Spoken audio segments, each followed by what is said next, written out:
Projects are unique, and this applies to their risks as well. While the main risks of a construction project relate to the quality and coordination of work with the main subcontractors, the main risks of the next construction project carried out by the same supplier can relate to the motivation of the project team and interaction with the client. Thus, each project team should allocate time towards identifying risks that are specific to their individual project. In projects, there are multiple risk sources, that is, areas where risks may originate from. The following are typical examples. Often risks relate to the resources and behavior of the customer, user, or financier.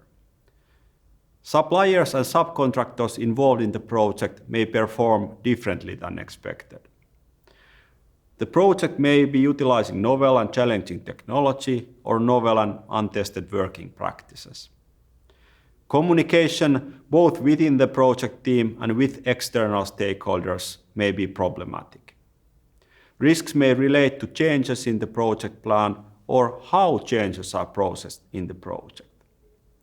Human factors often come to play as well. Some individuals do not work well together. Some project team members may be overly optimistic or lacking in competencies. 4 types of methods are often used for identifying risks. Checklists based on experiences from previous projects are utilized. Even though I argued earlier that risks identified in a project cannot be directly copied from a project to the next, information about previous project risks can, however, be very valuable for detecting some, but likely not all, of the risks of the current project.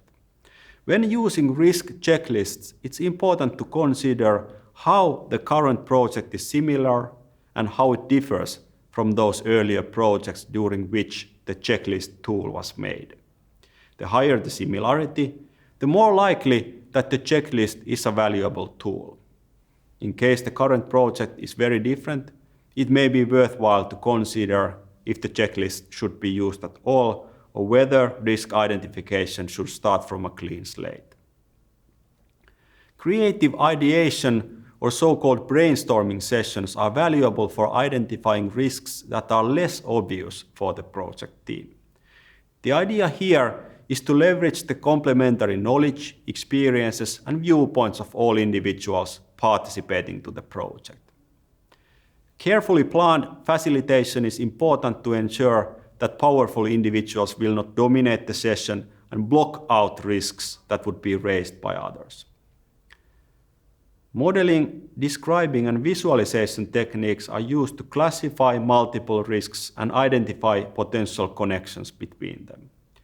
For example, the project team may create visual representations of the operating environment of the project, picturing different stakeholders and relationships between them. After this, they focus on highlighting areas in the environment that may pose risks. A further often used technique is the risk matrix, where columns and rows are purposefully pre-filled to ensure a wide coverage of discussion and to facilitate identification of relationships between risks. In this example, the individuals working on the matrix need to consider both the locus and impact of each individual risk, as well as provide a brief verbal description of each risk.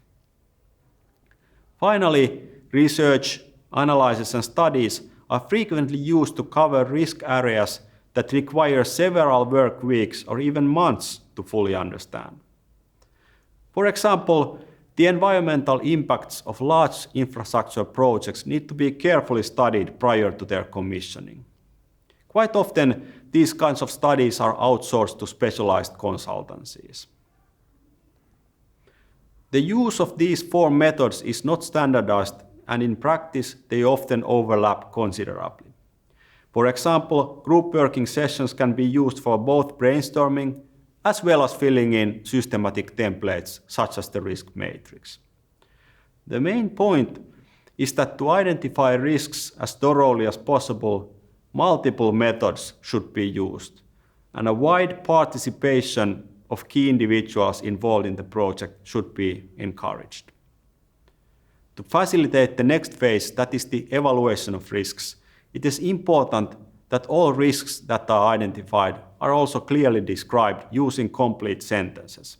For example, customer risk can mean many different things, but the risk described, the customer may not respond to our change request in time, causing schedule delays, is much more specific and tangible.